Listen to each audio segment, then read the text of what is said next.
نبی صلی اللہ علیہ وسلم نے کیا فرمایا؟ حدیث قدسی صحیح بخاری کی حدیث، آپ صلی اللہ علیہ وسلم نے فرمایا کہ اللہ فرماتے ہیں انا عند ظن عبدی بی وانا معه اذا ذکرنی، میں اپنے بندے کے ساتھ ویسا معاملہ کرتا ہوں جیسا وہ میرے بارے میں گمان کرتا ہے۔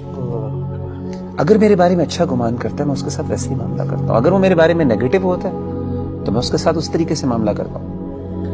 آپ نے کیا فرمایا؟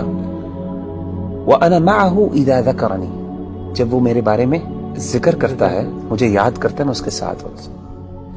إِذَا ذَكَرَنِي فِي نَفْسِهِ ذَكَرْتُهُ فِي نَفْسِهِ، جب وہ اپنے دل میں مجھے یاد کرتا ہے تو میں بھی اس کو اپنے نفس میں یاد کرتا ہوں۔